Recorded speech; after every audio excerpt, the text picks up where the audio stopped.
capítulo 6, versículo 6 en adelante, sí, hasta el 13. Vosotros pues oraréis así: Padre nuestro que estás en los cielos, santificado sea tu nombre. Venga tu reino, hágase tu voluntad, como en el cielo, así también en la tierra. El pan nuestro de cada día, dádnoslo hoy, y perdónanos nuestras deudas, como también nosotros perdonamos a nuestros deudores. Y no nos metas en tentación, mas líbranos del mal, porque tuyo es el reino, y el poder, y la gloria, por todos los siglos. Amén. Ya. Ese es el modelo de oración. Y recuerden ustedes todo lo que revisamos previo a entrar, como dije, de lleno al modelo de la oración, tiene que ver con este cimiento de la importancia de la oración, de realmente descubrir que todo lo que el modelo nos empieza a enseñar está enmarcado dentro de lo que es la oración privada, dentro de ese tiempo devocional que cada hijo e hija de Dios debe tener. Entonces, dentro de ese contexto, porque dice cuando ustedes oren, entonces entren en el lugar, cierre la puerta y todo lo que comienza en ese momento a desarrollar. Por lo tanto, el contexto del modelo está en la oración personal, para que nos quede bien claro dentro del concepto de lo que es la oración en términos generales. La dinámica de la oración también la revisamos, los distintos momentos, distintos tiempos, en fin, pero ya cuando entramos de lleno al modelo, entonces comenzamos a establecer nosotros cómo vamos a estudiar este modelo, porque es exactamente el modelo que debemos seguir nosotros como hijos de Dios a fin de que nuestra oración sea efectiva. Una de las cosas que dijo el Señor Jesucristo es que orábamos mal, ¿no es cierto? Se lo está diciendo a los fariseos y nos lo dice a nosotros también. Dice, ustedes ofrendan mal, ustedes ayunan mal y ustedes oran mal. Y la razón por la cual oran mal es porque piden, dice, para vuestras propias necesidades, entendiendo que nuestras necesidades pueden ser sumamente legítimas. Sin embargo, si nosotros hacemos de las necesidades la prioridad de nuestra oración, estamos fallando al modelo. Porque la oración no es tratar de que Dios cumpla mi plan, sino que es nosotros alinearnos con el plan de Dios. Para eso Él nos compró, ¿no es cierto? Para eso Él nos rescató. Y entonces el modelo de oración comienza con Padre Nuestro, ¿no es cierto? Y eso habla de la maravillosa paternidad de Dios, que podemos ir libremente al trono de la gracia, dice, y libremente presentarnos delante de Él sin ningún obstáculo, y que Dios no solamente nos ama, sino que nos escucha, nos responde, nos guía. Por lo tanto, el primer punto de este modelo parte por la maravillosa relación que Dios ha establecido en su gracia, en su voluntad de hacernos sus hijos. ¿Ya? Él nos adoptó como sus hijos.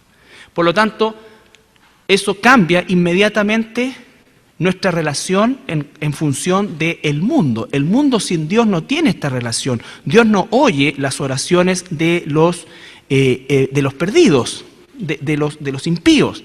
La única oración que Dios oirá de un impío es la oración de arrepentimiento que Él mismo pondrá en el corazón de esa persona.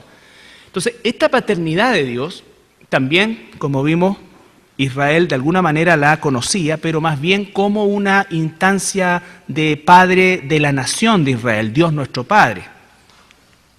¿Ya?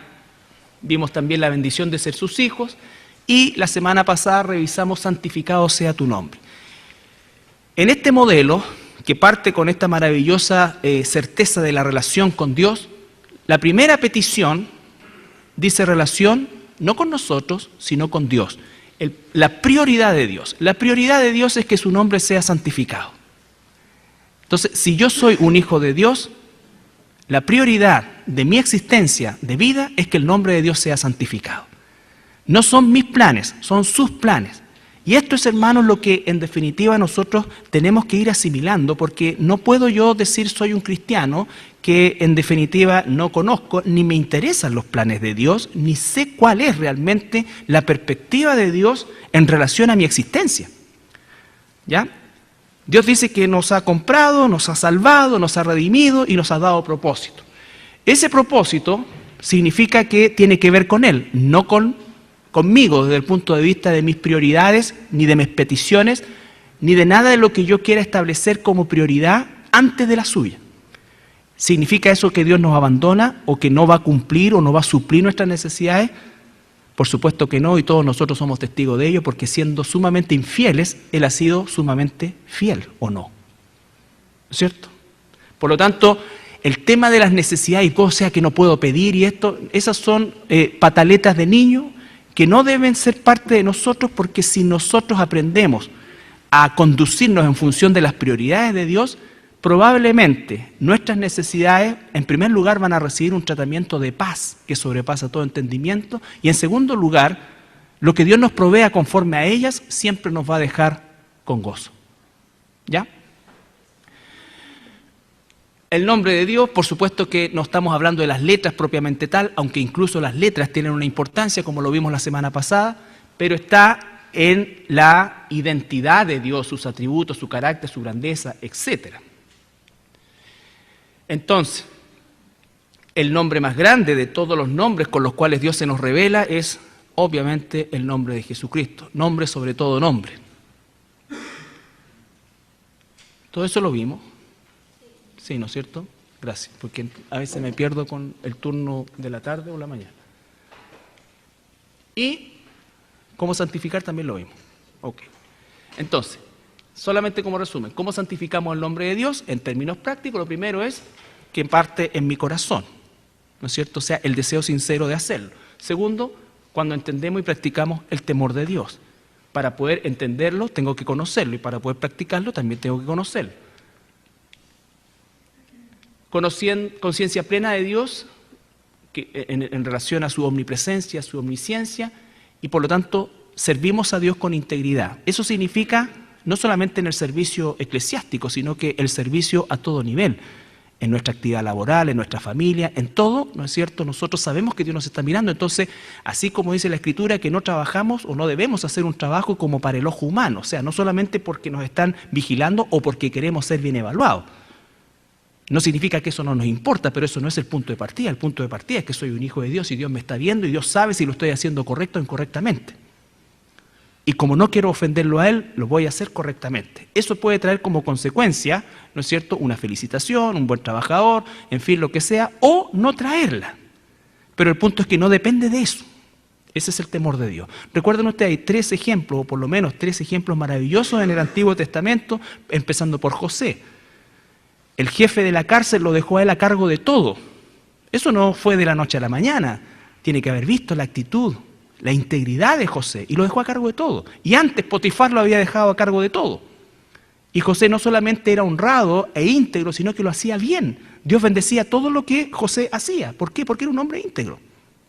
Estamos hablando de un contexto de la cárcel, pero él estaba sirviendo y santificando el nombre de Dios ahí en la forma en cómo él hacía su trabajo. Y estamos hablando de gobiernos paganos, después llegó a ser el segundo, después de Faraón. Tenemos el ejemplo de Daniel. Los sátrapas buscaron durante mucho tiempo la forma de hallar una yayita, un correo a Soquimich, un contacto con tal o cual empresa, algo, y no pudieron pillarle nada. Lo único que pillaron fue que era un hombre fiel, un fiel a su Dios. Eso era lo único. ¿Te das cuenta? O sea, esa es la maravilla de esto. Y estaba sirviendo a un rey pagano. Entonces nadie puede decir, no, es que tú no sabes lo difícil que es. Sí, es difícil. Pero ejemplos de dificultad los tenemos de sobra. ¿No es cierto? Después Nehemías, un hombre que también era copero del rey. También un rey pagano. Sin embargo, un hombre íntegro. Y así podríamos seguir con los ejemplos, pero básicamente esos 3 ejemplos son clásicos de cómo hombres íntegros de Dios, con temor de Dios, ellos santificaban el nombre de Dios. ¿Cuál fue la expresión del rey después de que José fue fiel? ¿No es cierto? De que Daniel fue fiel. Ordenó después de eso, ¿no es cierto? Ciro dijo que en todo el reino se respete el nombre del Dios de Daniel. Su nombre fue santificado. No sabemos si se convirtieron o no se convirtieron, pero él santificó ese nombre. Esa parte es de Dios. Pero la de él era santificar el nombre de Dios. ¿Ya? Por supuesto también obedecer sus caminos, su palabra, aún ante la adversidad. Santificamos el nombre de Dios cuando la adversidad viene y seguimos siendo fieles. Una de las cosas, o de las peores cosas que puede hacer un gobierno humano, pagano, es perseguir a la iglesia porque va a lograr dos cosas. Primero, va a limpiar la iglesia, va a arnearla de los que son, de los que no son. Y segundo, los que son van a multiplicarse y van a fortalecerse. Y por supuesto un deseo consciente y permanente de agradar a Dios en todo y no ofender su santidad. O sea, ya cuando realmente comenzamos a amar a Dios de una manera mucho más intensa, nosotros no queremos ofenderlo, no queremos ofenderlo. No queremos que su santidad se vea comprometida. Eso es: santificado sea tu nombre. Esa es la petición, la primera petición en el modelo de esta oración. Entonces, cuando nosotros pasamos tiempo a solas con Dios, ¿qué le estamos pidiendo? Si pedimos santificado sea tu nombre, significa: Dios, examina mi vida. En estas áreas yo no te he santificado, te pido perdón porque manché tu santidad con esta actitud, manché tu santidad con esto. Dame más santidad para poder agradarte a ti, Señor. ¿Me entiendes? O sea, eso ocupa la primera petición. Antes, Señor, ayúdame con esto, por favor, esto, que sácame a esto. Todas esas cosas que son propias de nuestra naturaleza humana, que vuelvo a insistir, pueden ser lícitas, pero que no son efectivas porque no están en el modelo de Dios. Un corazón que realmente quiere ser transformado. Y ¿sabes qué? Dios sabe lo que necesitamos antes que lo pidamos. Por lo tanto, Él nos falla. Él nos dice: busca mi reino y mi justicia y lo demás yo te lo voy a añadir. ¿Y cuántos podemos dar fe de que siempre ha sido así? Siempre ha sido así. Entonces, Él es fiel, nosotros tenemos que luchar por serlo. Y el modelo de oración nos tiene que llevar a eso. Por eso es que gran parte de la oración del pueblo de Dios es tan inefectiva y oramos mal, porque pedimos para nuestras propias cosas, sean estos deleites, necesidades, lo que sea. ¿Ya? Y por supuesto, santificamos el nombre de Dios cuando realmente aborrecemos el mal.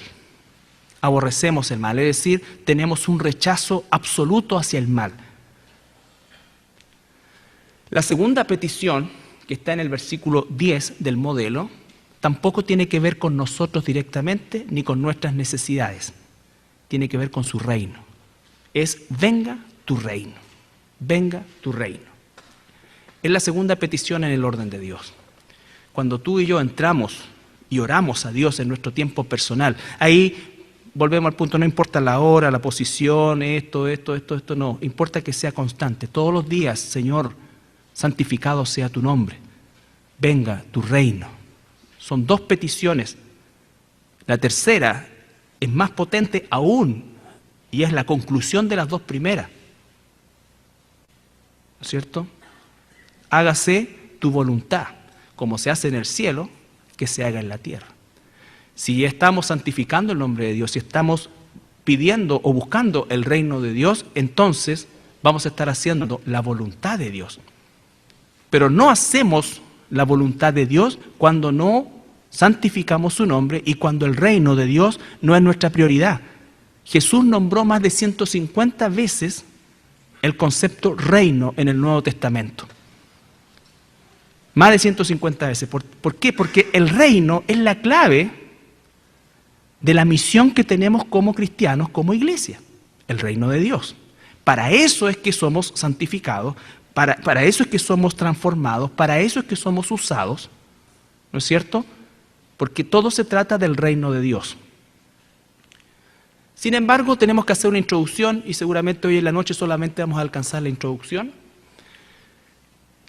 haciendo alusión al pasaje de Juan 18:36, que recuerden ustedes, es el diálogo, en realidad no, el diálogo o las palabras que entrecruzaron Jesús con Poncio Pilato. Jesús es llevado delante de Poncio Pilato y Poncio Pilato lo mira y le pregunta: ¿eres tú rey? ¿Y por qué hace esa pregunta? Porque en la mente de Pilato estaba la imagen de un rey, de un reino, como él conocía, su emperador. Pero un hombre desfigurado, con una túnica, con una corona de espinas, ¿es un rey? Entonces, ¿qué es lo que responde Jesús? Juan 18:36. Respondió Jesús: mi reino no es de este mundo. Si mi reino fuera de este mundo, mis servidores pelearían para que yo no fuera entregado a los judíos, pero mi reino no es de aquí. Ya. La primera cosa que tenemos que entender de esta frase, venga tu reino, es qué tipo de reino es. Lo vamos a ver más en profundidad después, pero este es un reino que no tiene ningún punto de comparación con los reinos humanos o gobiernos humanos. Por lo tanto, lo primero que como cristiano y como iglesia tenemos que entender es que nunca jamás, por medio de los gobiernos humanos o del sistema de gobierno humano, el reino de Dios se va a extender.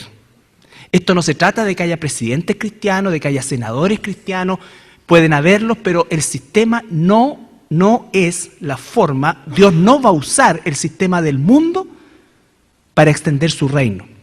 Cuando a Jesús lo quisieron hacer rey, ¿qué hizo Jesús? Arrancó, escapó. Esto, hermano, es para que entendamos de una buena vez que el sistema político del mundo, que ya lo vamos a analizar en cuestión un poco, no es el trampolín para expandir el reino de Dios. La iglesia no está puesta ni siquiera para cambiar la sociedad. Por supuesto que las sociedades que se ven influenciadas por cristianos verdaderos y por iglesias fuertes son mejores que aquellas donde no los hay. Pero no es labor de la iglesia cambiar la sociedad. No es labor de la iglesia transformar la política. No es labor de la iglesia. Porque el reino de la iglesia no es de este mundo.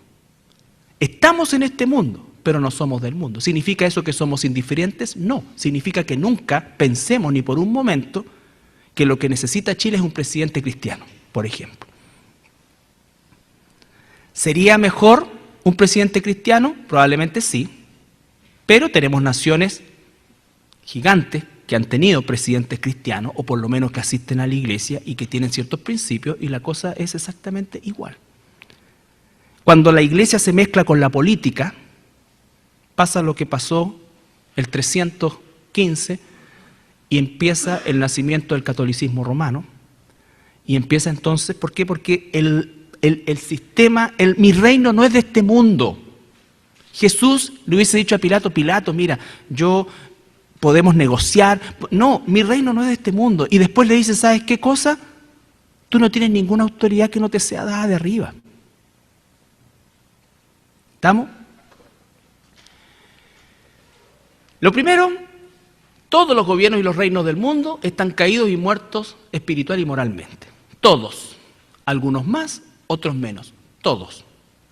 Por eso es que el cristianismo no depende si está bajo un gobierno comunista, si está bajo un... No.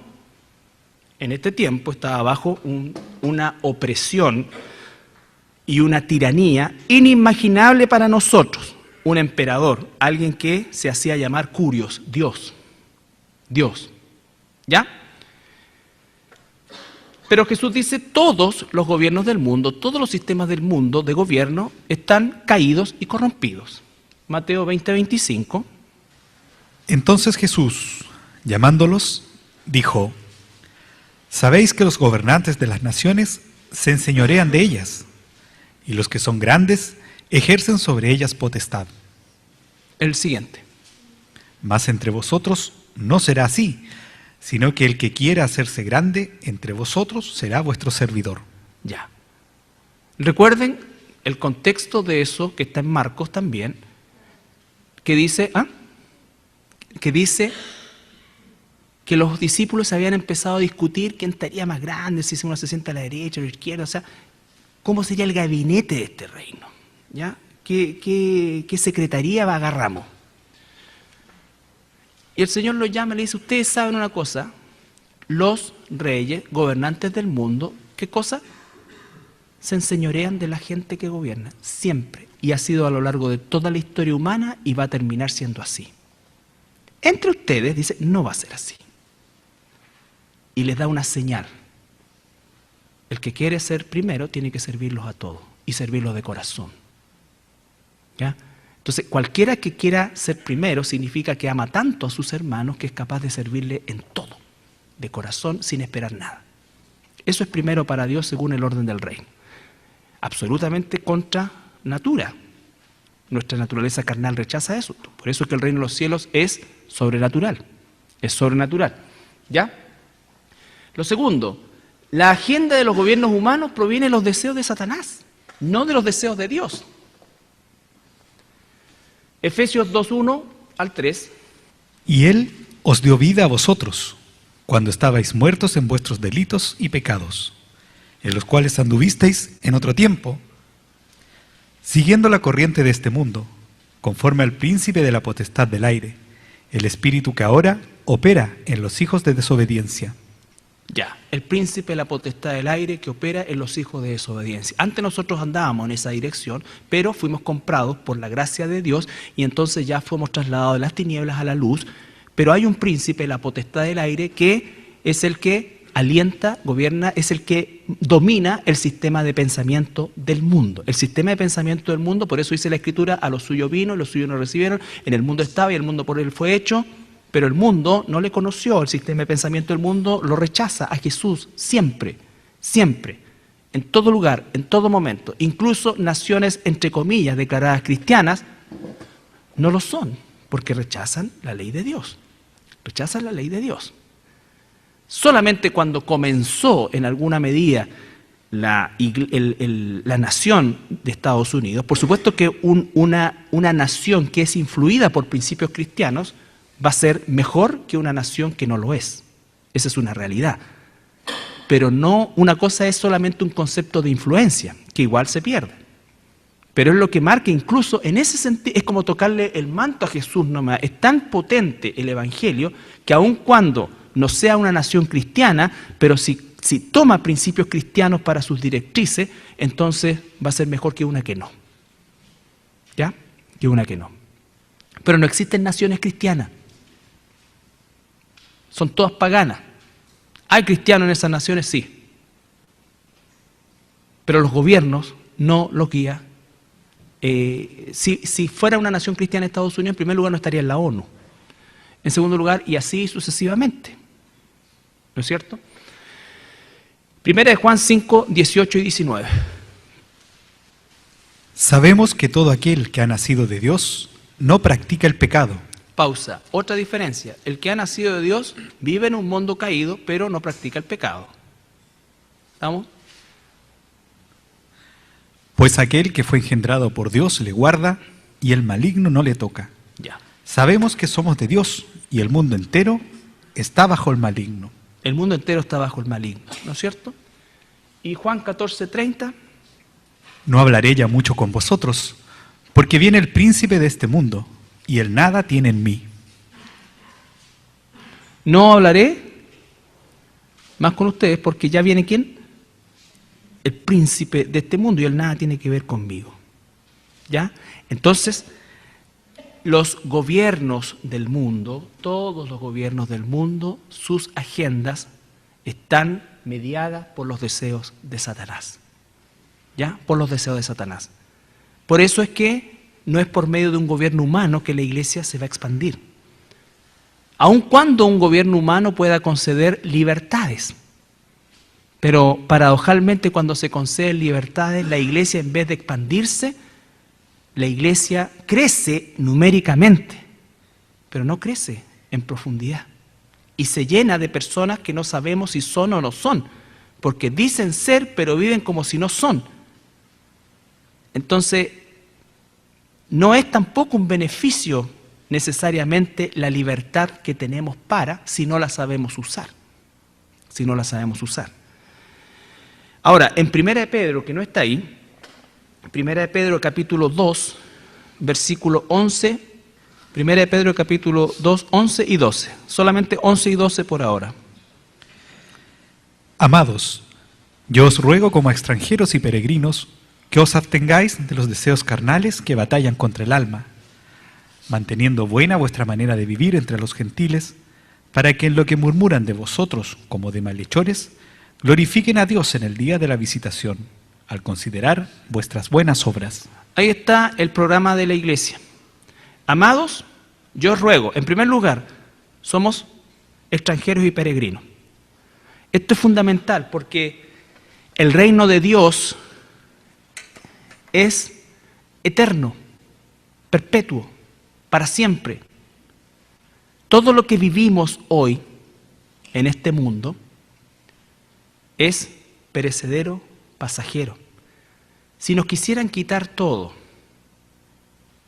no podrían jamás quitarnos nuestra salvación, no podrían jamás quitarnos el gozo en el Señor. No podrían quitarte eso. Eso es lo eterno, eso es lo que tenemos. Entonces, ¿a qué nos aferramos los hijos de Dios? ¿A lo eterno o a lo perecedero? Ese es el punto. ¿Qué pasa cuando nosotros vivimos en una sociedad como la que vivimos nosotros, donde hay tanta, entre comillas, libertad? Se nos olvida que nosotros no vivimos por lo perecedero, sino por lo eterno. No que no nos importe, por favor, entiéndame bien, porque Dios nos ha dejado en el mundo. No nos aisló del mundo, nos dejó en el mundo y su promesa es que nos protege del maligno. Pero nos dejó en el mundo para que fuéramos sal y luz. Nos dejó en el mundo para que extendiéramos el reino de Dios. Nos dejó en el mundo para que santificáramos el nombre de Dios. Porque mi compañero de trabajo que es inconverso, mis compañeros de trabajo que son inconversos, mis compañeros de universidad, de instituto, mis vecinos, ellos no pueden santificar el nombre de Dios porque son muertos espirituales, son hijos de desobediencia. Pero mi misión es brillar en medio de ellos, porque en medio de ellos Dios llamará a los que son suyos. Y en ese sentido estamos, ¿no es cierto?, participamos de la vida y de la actividad del mundo sin ser parte de ella. Sin ser parte de ella, sin aferrarnos a ella. Nuestra vida no se puede ir o terminar si no resulta un proyecto humano. Si no resulta un proyecto humano. No es un llamado al conformismo, no, es entender por qué Dios nos permite estudiar, recibirnos, trabajar, tener una familia. ¿Por qué nos permite eso? ¿Porque quiere hacernos felices? No, porque quiere usar todo eso en pos de su reino. Y su reino se construye con todos aquellos que nacen de nuevo, porque el primer paso del reino de Dios es que ha venido a nosotros. La iglesia es la embajada de Dios en esta tierra. La iglesia es la embajada de Dios en esta tierra. Nosotros somos extranjeros y peregrinos. Les rogamos, como si Dios mismo rogase, reconcíliense con Dios, sin hacer acepción de personas. Dios tiene sus elegidos, eso es parte de Dios, pero a nosotros nos ha dado la misión de reconciliar al mundo con Él y de darles el mensaje de reconciliación. Y eso tiene que ir amparado de santificar el nombre de Dios y de que la iglesia realmente clame que venga tu reino a los inconversos que están alrededor mío, y después vamos a ver también, venga tu reino en el reino futuro, venidero. El reino eterno de Dios. ¿Ya? Entonces, los gobiernos humanos provienen de las agendas de los gobiernos humanos, provienen de los deseos de Satanás. Sin embargo, y aquí viene el equilibrio, ni por un momento nosotros pensemos que la soberanía de Dios ha sido sobrepasada, o que Dios no está en control de esto. Este es algo que no necesitamos nosotros entender, porque Dios, todo lo que ha hecho, todo lo que permite, tiene un propósito. Y está absolutamente relacionado con su reino. Con su reino. ¿Ya? Por ejemplo, Daniel 2, 20 al 22 primero.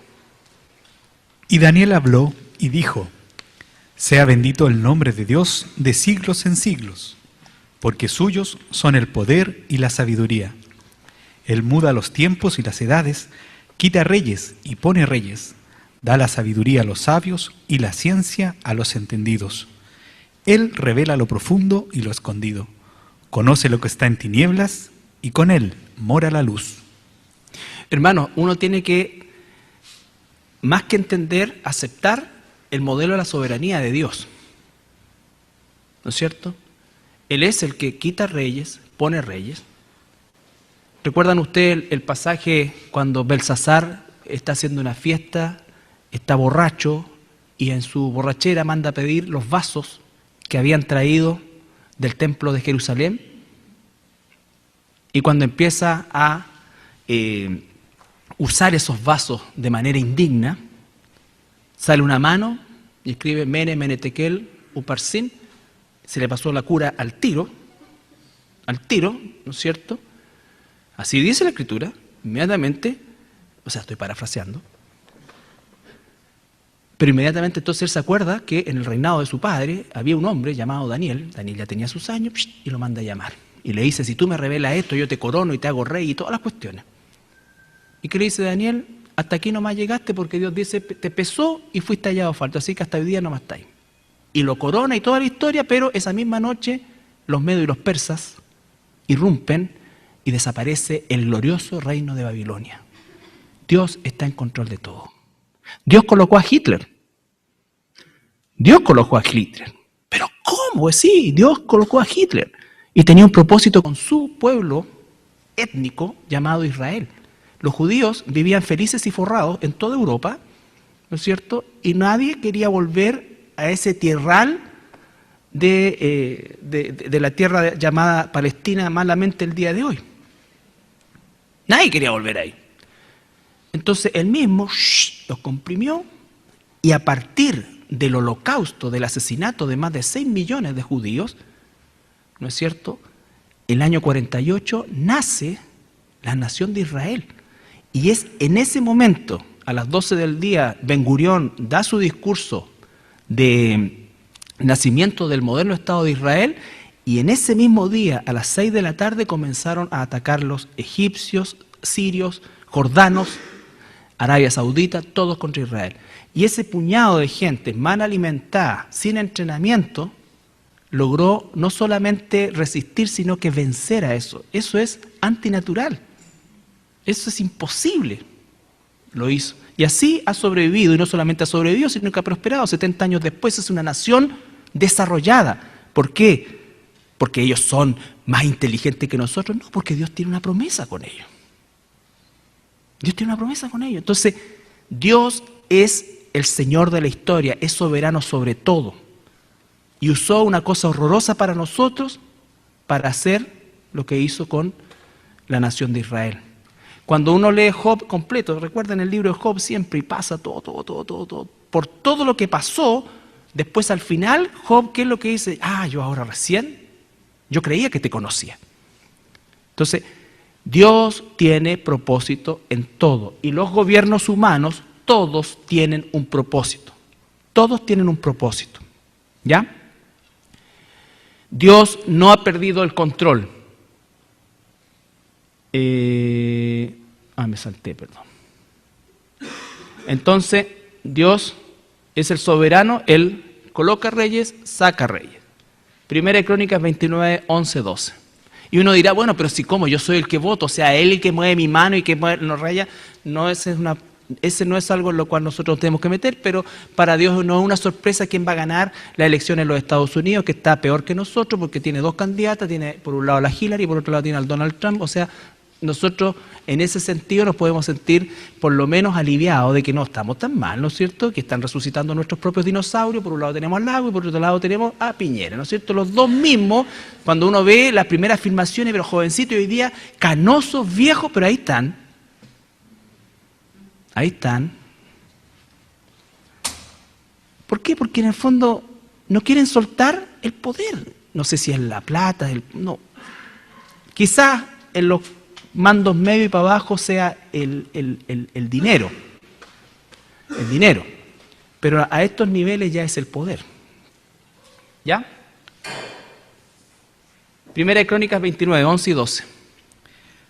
Tuya es, oh Jehová, la magnificencia y el poder, la gloria, la victoria y el honor, porque todas las cosas que están en los cielos y en la tierra son tuyas. Tuyo, oh Jehová, es el reino, y tú eres excelso sobre todos. Las riquezas y la gloria proceden de ti, y tú dominas sobre todo. En tu mano está la fuerza y el poder, y en tu mano el hacer grande y el dar poder a todos. Ya, soberano total. ¿Ya? Juan 19, 10 al 11. Esta es la continuación del diálogo entre Jesús y Pilato. Evangelio de Juan, capítulo 19, versículos 10 y 11. Entonces le dijo Pilato: ¿a mí no me hablas?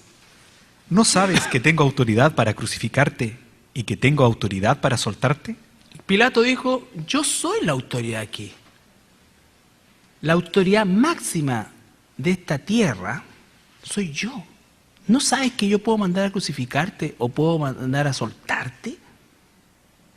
Y Jesús dice: de veras.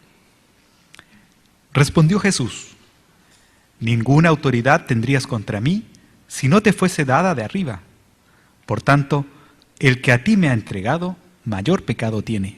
Tú no tienes ninguna autoridad que no te haya sido dado arriba. Entonces, ¿quién crucificó a Jesús? Dios, el Padre. Usó un gobierno romano, usó los fariseos, usó eso, pero había un plan. Y ese plan tenía que ver con nosotros, con la salvación del mundo. Dios crucificó a su Hijo. Dice, Dios entregó a su Hijo.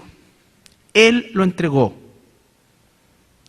Si Dios no lo hubiese querido entregar, nada habría sucedido. Por eso Jesús le dice a Pilato con toda tranquilidad: tú no tienes ninguna autoridad.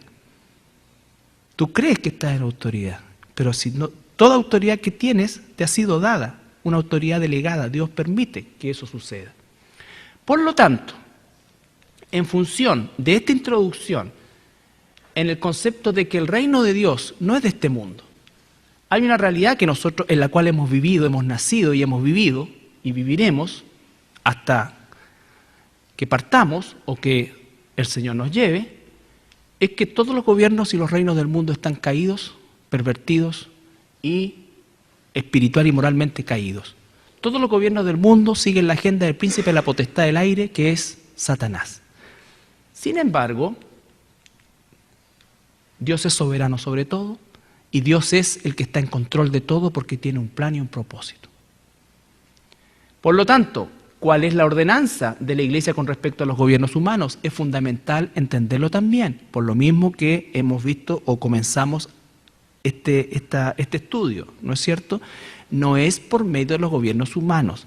Hay una forma que Dios nos ha dado, hay órdenes que Dios nos ha dado con respecto al gobierno humano, pero esas órdenes no han sido mezclarse con el gobierno, aliarse con el gobierno, usar las políticas del gobierno. No es ese el punto. La ordenanza que Dios nos ha dado es bien clara y está establecida en su palabra. Está establecida en su palabra. Cuando la Iglesia cree que tal o cual, por ejemplo, en los Estados Unidos hay una división grande.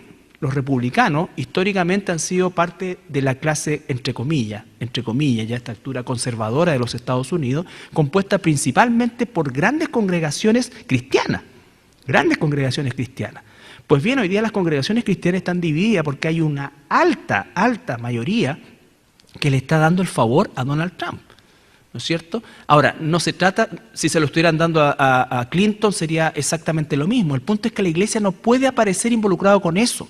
No debe aparecer involucrado con eso, como pasó años atrás durante el primer gobierno de la presidenta actual, ¿no es cierto?, en que la mesa ampliada del mundo evangélico le dio todo su respaldo, ¿no es cierto?, irrestricto a ella, al gobierno de ella. Eso no es bíblico, eso es herético a los ojos de Dios, no existe. De tapa a tapa, ningún pasaje, ni siquiera como roce en la Escritura en la cual aparezca un hombre de Dios o la Iglesia, salvo cuando había una teocracia por medio de el reino de David, Salomón y los profetas, que eran, como Samuel por ejemplo, que era un gobierno teocrático, pero el único tipo de gobierno teocrático. Pero nunca existe una mezcla entre el gobierno o entre la política, ¿no es cierto?, que direcciona un país y la Iglesia. La Iglesia siempre está al margen, debe estar presente, pero al margen de esos vaivenes. ¿Significa que somos indiferentes? No, por supuesto que tenemos derechos también. Tenemos derecho a voto, tenemos todas esas cosas que podemos ejercer. Pero otra cosa es pretender usar los mecanismos políticos del mundo, incluso los mecanismos sociales. No existe ninguna referencia a que parte del pueblo de Dios en algún momento reclamara contra la injusticia social. Y eso, hermanos, también es re importante, porque nosotros, como estamos en un país donde los paros y las cuestiones y todo, y las marchas, yo les digo de frentón que en la Biblia no ampara eso de un hijo de Dios. No ampara. No veo a la iglesia protestando contra la persecución de Nerón, no existe, ni a Pablo incitando, ¿no es cierto?, que ustedes tienen que cambiar esto, ¿no es cierto?, que las AFP, que nos están robando. Sí, nos están robando, no solamente la AFP, todo. Y siempre lo van a hacer, porque el propósito es enseñorearse de nosotros. Como motivación satánica puesta ahí, pero Dios lo permite. Ahora, ¿es Dios el que nos va a jubilar, el que nos sostiene, el que esto? ¿De quién dependemos nosotros? O sea, Dios nunca nos va a fallar. Aquí hay una línea que muchos discuten al respecto. Por supuesto que podemos dar nuestra opinión, por supuesto que podemos dar, si es que se nos pide, nuestra opinión, nuestra posición, pero otra cosa es participar activamente en instancias que busquen, ¿no es cierto?, de alguna manera como movimiento social, eliminar esas injusticias, porque la iglesia no es la función de la iglesia. La función de la iglesia es ayudar a las personas como personas individuales, no ayudar causas, ayudar personas. Las personas que tienen necesidades, si tú ayudas a una persona en necesidades, ya estás marcando una diferencia. ¿Entiendes? Pero nuestra función como iglesia no es terminar ni siquiera con la pobreza del mundo. Los gobiernos se enseñorean. Si uno escucha cuál es su programa político, 50 años atrás, mejor educación, mejor salud, 50 años después, mejor educación. ¿Por qué no sucede? Porque se enseñorean. Pero Dios tiene eso también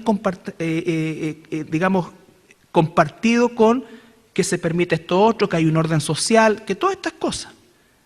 Pero es en sí lo que Dios permite en función de la iglesia. En función de la iglesia, nada más. ¿Ya? ¿Qué nos dice a nosotros? Primero que nada, Romanos 13, 1 al 6.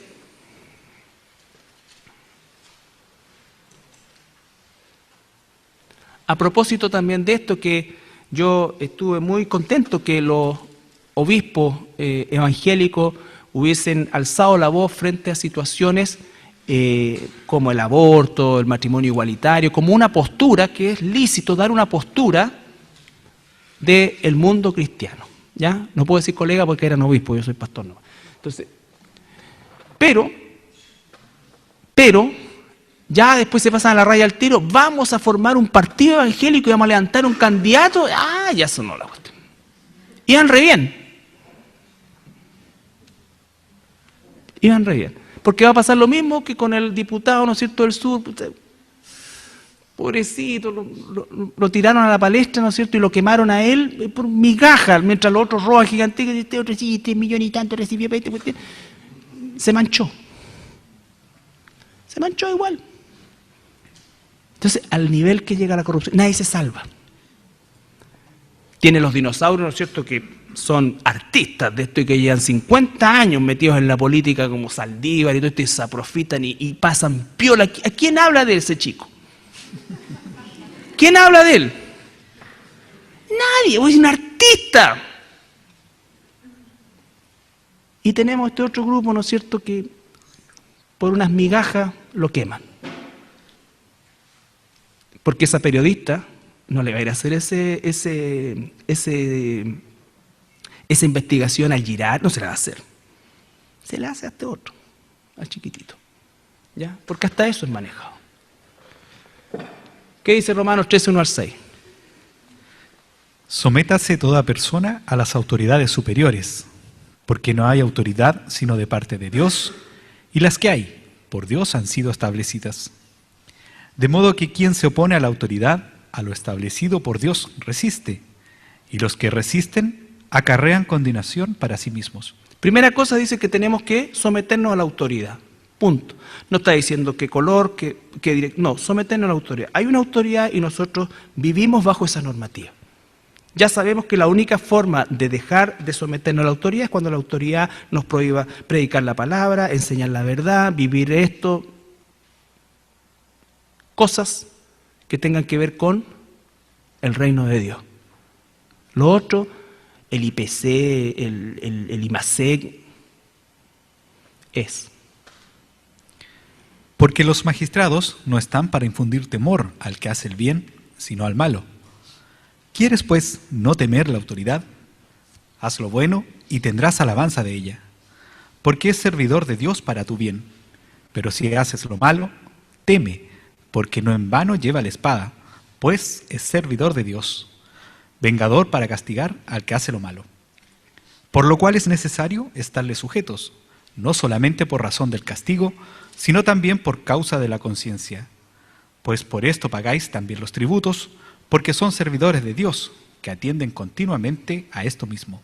Ya, yo he escuchado a cristianos que dicen, no, ¿cómo se ocurre para estos programas que van en contra de la voluntad de Dios para financiar el aborto y eso? Yo no voy a pagar impuestos. No, mijito, tiene que pagar igual, ¿no? La autoridad, el día del juicio final, si no se convierten, el día del juicio final tiene que responder por qué no usó la espada con los delincuentes, por qué gastó la plata en todo eso. Eso lo tendrá que rendir la autoridad allá en el gran trono blanco. ¿Estamos? Porque Dios es justo y su justicia se va a cumplir. Quien muera en sus pecados tendrá que responder por cada pecado. Y si la autoridad fue diseñada para proteger al que hace el bien, socialmente hablando, y castigar al que hace el mal, socialmente hablando, Dios pagará esa cuenta, o esa persona tendrá que pagar esa cuenta en el momento del juicio final. ¿Ya? ¿Qué dice el Señor en el mismo Romano? Mía es la venganza. Primera de Pedro, capítulo 2, versículo 13 al 17. Por causa del Señor, someteos a toda institución humana, ya sea al rey como a superior, ya a los gobernadores como por él enviados para castigo de los malhechores y alabanza de los que hacen bien. Porque esta es la voluntad de Dios, que haciendo bien hagáis callar la ignorancia de los hombres insensatos, como libres, pero no como los que tienen la libertad como pretexto para hacer lo malo. Ya. Primero que nada, por causa del Señor. Igual que Pablo, Pedro confirma, por causa del Señor hay que sujetarse a la autoridad. Hagan el bien, para que haciendo el bien a los ojos de Dios, ¿no es cierto?, los ignorantes queden en silencio. Demos testimonio. ¿Ya? Mateo 20, perdón, 1 Timoteo, estamos ahí, 2, 1 al 3. Exhorto ante todo a que se hagan rogativas, oraciones, peticiones y acciones de gracias por todos los hombres, por los reyes y por todos los que están en eminencia, para que vivamos quieta y reposadamente en toda piedad y honestidad, porque esto es bueno y agradable delante de Dios, nuestro Salvador. Mateo 22, 19 al 21. Mostradme la moneda del tributo, y ellos le presentaron un denario. Entonces le dijo, ¿de quién es esta imagen y la inscripción? Le dijeron, de César.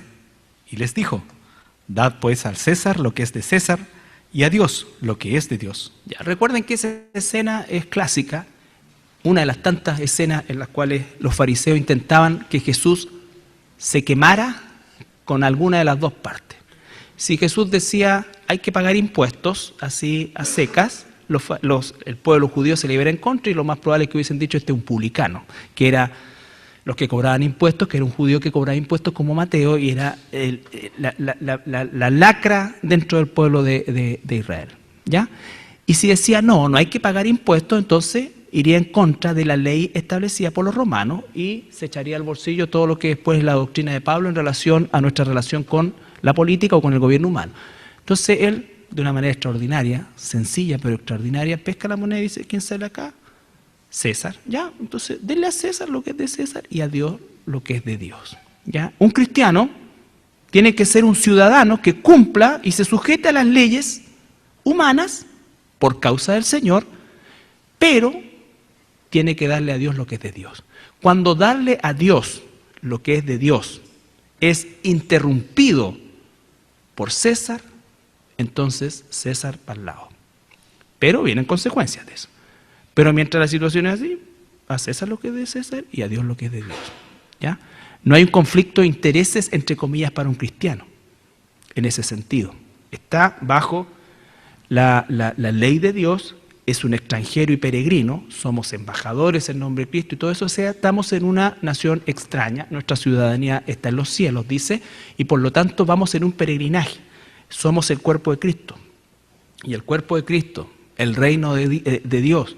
La próxima semana vamos a ver ya la parte práctica de este concepto, venga tu reino, pero es bien importante, o consideré muy importante en realidad, que nosotros primero entendamos un poco mejor y contextualicemos esta instancia. ¿Por qué? Porque socialmente nosotros tendemos a creer que por medio de las instituciones nosotros vamos a tener mejores expectativas ¿no es cierto? Si tuviéramos una televisora cristiana, y siempre estamos pensando tratar de que de alguna manera va a mejorar o el reino de Dios va a avanzar. Con esto no estoy diciendo que puedan existir políticos que sean cristianos, pero yo creo que les va a ser difícil su función, pero no imposible, y si son verdaderamente cristianos y Dios está con ellos, Dios hará que sean sal y luz, y tendrán muchas dificultades como la tuvo Daniel, como la tuvo José, como la tuvo todos aquellos que están involucrados con un trabajo gubernamental o en un clima político, ¿ya? Pero la iglesia no es político partidista, ¿ya? Un cristiano no debe ser político partidista y eso inmediatamente limita, por decirlo de alguna manera, este concepto de pensar que por medio de los gobiernos o los reinos humanos el Señor va a extender su reino. No, porque finalmente Chile va a perecer, Estados Unidos va a perecer, todos vamos a perecer. Todos los gobiernos del mundo van a perecer y va a surgir un gobierno único, semejante al Imperio Romano, en la persona del Anticristo. En la persona del Anticristo. ¿Ya? Bien.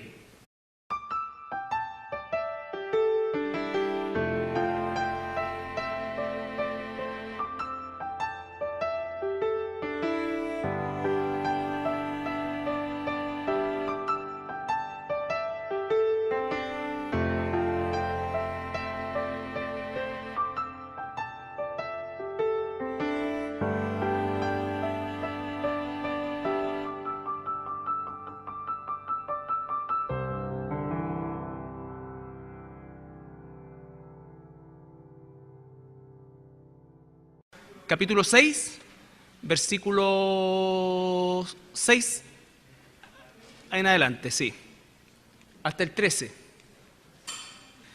Vosotros pues oraréis así: Padre nuestro que estás en los cielos, santificado sea tu nombre. Venga tu reino, hágase tu voluntad, como en el cielo, así también en la tierra. El pan nuestro de cada día, dádnoslo hoy, y perdónanos nuestras deudas, como también nosotros perdonamos a nuestros deudores. Y no nos metas en tentación, mas líbranos del mal, porque tuyo es el reino, y el poder, y la gloria, por todos los siglos. Amén. Ya. Ese es el modelo de oración, y recuerden ustedes todo lo que revisamos previo a entrar, como dije, de lleno al modelo de la oración, tiene que ver con este cimiento de la importancia de la oración, de realmente descubrir que todo lo que el modelo nos empieza a enseñar está enmarcado dentro de lo que es la oración privada, dentro de ese tiempo devocional que cada hijo e hija de Dios debe tener. Entonces, dentro de ese contexto, porque dice cuando ustedes oren, entonces entren en el lugar, cierren la puerta y todo lo que comienza en ese momento a desarrollar. Por lo tanto, el contexto del modelo está en la oración personal, para que nos quede bien claro dentro del concepto de lo que es la oración en términos generales. La dinámica de la oración también la revisamos, los distintos momentos, distintos tiempos, en fin, pero ya cuando entramos de lleno al modelo, entonces comenzamos a establecer nosotros cómo vamos a estudiar este modelo, porque es exactamente el modelo que debemos seguir nosotros como hijos de Dios a fin de que nuestra oración sea efectiva. Una de las cosas que dijo el Señor Jesucristo es que orábamos mal, ¿no es cierto? Se lo está diciendo a los fariseos y nos lo dice a nosotros también. Dice, ustedes ofrendan mal, ustedes ayunan mal y ustedes oran mal. Y la razón por la cual oran mal es porque piden, dice, para vuestras propias necesidades, entendiendo que nuestras necesidades pueden ser sumamente legítimas. Sin embargo, si nosotros hacemos de las necesidades la prioridad de nuestra oración, estamos fallando al modelo. Porque la oración no es tratar de que Dios cumpla mi plan, sino que es nosotros alinearnos con el plan de Dios. Para eso Él nos compró, ¿no es cierto? Para eso Él nos rescató. Y entonces el modelo de oración comienza con Padre Nuestro, ¿no es cierto? Y eso habla de la maravillosa paternidad de Dios, que podemos ir libremente al trono de la gracia, dice, y libremente presentarnos delante de Él sin ningún obstáculo, y que Dios no solamente nos ama, sino que nos escucha, nos responde, nos guía. Por lo tanto, el primer punto de este modelo parte por la maravillosa relación que Dios ha establecido en su gracia, en su voluntad de hacernos sus hijos. ¿Ya? Él nos adoptó como sus hijos. Por lo tanto, eso cambia inmediatamente nuestra relación en función del mundo. El mundo sin Dios no tiene esta relación. Dios no oye las oraciones de los perdidos, de los impíos. La única oración que Dios oirá de un impío es la oración de arrepentimiento que Él mismo pondrá en el corazón de esa persona. Entonces, esta paternidad de Dios también, como vimos, Israel de alguna manera la conocía, pero más bien como una instancia de padre de la nación de Israel, Dios nuestro Padre. ¿Ya? Vimos también la bendición de ser sus hijos, y la semana pasada revisamos santificado sea tu nombre. En este modelo, que parte con esta maravillosa certeza de la relación con Dios, la primera petición dice relación no con nosotros, sino con Dios. La prioridad de Dios. La prioridad de Dios es que su nombre sea santificado.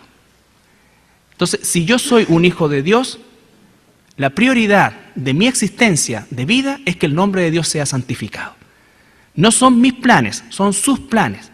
Y esto es, hermanos, lo que en definitiva nosotros tenemos que ir asimilando, porque no puedo yo decir soy un cristiano que en definitiva no conozco ni me interesan los planes de Dios, ni sé cuál es realmente la perspectiva de Dios en relación a mi existencia. ¿Ya? Dios dice que nos ha comprado, nos ha salvado, nos ha redimido y nos ha dado propósito. Ese propósito significa que tiene que ver con Él, no conmigo desde el punto de vista de mis prioridades, ni de mis peticiones, ni de nada de lo que yo quiera establecer como prioridad antes de la suya. ¿Significa eso que Dios nos abandona o que no va a cumplir o no va a suplir nuestras necesidades? Por supuesto que no, y todos nosotros somos testigos de ello, porque siendo suma, nosotros sabemos que Dios nos está mirando. Entonces, así como dice la Escritura, que no trabajamos o no debemos hacer un trabajo como para el ojo humano, o sea, no solamente porque nos están vigilando o porque queremos ser bien evaluados. No significa que eso no nos importa, pero eso no es el punto de partida. El punto de partida es que soy un hijo de Dios y Dios me está viendo y Dios sabe si lo estoy haciendo correcto o incorrectamente. Y como no quiero ofenderlo a Él, lo voy a hacer correctamente. Eso puede traer como consecuencia, ¿no es cierto?, una felicitación, un buen trabajador, en fin, lo que sea, o no traerla. Pero el punto es que no depende de eso. Ese es el temor de Dios. Recuerden ustedes, hay 3 ejemplos, o por lo menos 3 ejemplos maravillosos en el Antiguo Testamento, empezando por José. El jefe de la cárcel lo dejó a él a cargo de todo. Eso no fue de la noche a la mañana. Tiene que haber visto la actitud, la integridad de José, y lo dejó a cargo de todo. Y antes Potifar lo había dejado a cargo de todo. Y José no solamente era honrado e íntegro, sino que lo hacía bien. Dios bendecía todo lo que José hacía. ¿Por qué? Porque era un hombre íntegro. Estamos hablando de un contexto de la cárcel, pero él estaba sirviendo y santificando el nombre de Dios ahí en la forma en cómo él hacía su trabajo. Y estamos hablando de gobiernos paganos. Después llegó a ser el segundo, después de Faraón. Tenemos el ejemplo de Daniel. Los sátrapas buscaron durante mucho tiempo la forma de hallar una yayita, un correo a Soquimich, un contacto con tal o cual empresa, algo, y no pudieron pillarle nada. Lo único que pillaron fue que era un hombre fiel, un fiel a su Dios. Eso era lo único. ¿Te das cuenta? O sea, esa es la maravilla de esto. Y estaba sirviendo a un rey pagano. Entonces nadie puede decir, no, es que tú no sabes lo difícil que es. Sí, es difícil. Pero ejemplos de dificultad los tenemos de sobra. ¿No es cierto? Después Nehemías, un hombre que también era copero del rey. Sumamente infieles, él ha sido sumamente fiel, ¿o no? ¿No es cierto? Por lo tanto, el tema de las necesidades y cosas, o sea, que no puedo pedir y esto, esas son pataletas de niño que no deben ser parte de nosotros, porque si nosotros aprendemos a conducirnos en función de las prioridades de Dios, probablemente nuestras necesidades, en primer lugar, van a recibir un tratamiento de paz que sobrepasa todo entendimiento, y en segundo lugar, lo que Dios nos provea conforme a ellas siempre nos va a dejar con gozo. ¿Ya? El nombre de Dios, por supuesto que no estamos hablando de las letras propiamente tal, aunque incluso las letras tienen una importancia, como lo vimos la semana pasada, pero está en la identidad de Dios, sus atributos, su carácter, su grandeza, etc. Entonces, el nombre más grande de todos los nombres con los cuales Dios se nos revela es, obviamente, el nombre de Jesucristo, nombre sobre todo nombre. Todo eso lo vimos. Sí, ¿no es cierto? Gracias, porque a veces me pierdo con el turno de la tarde o la mañana. Y cómo santificar también lo vimos. Ok. Entonces, solamente como resumen, ¿cómo santificamos el nombre de Dios? En términos prácticos, lo primero es que parte en mi corazón, ¿no es cierto? O sea, el deseo sincero de hacerlo. Segundo, cuando entendemos y practicamos el temor de Dios. Para poder entenderlo, tengo que conocerlo, y para poder practicarlo, también tengo que conocerlo.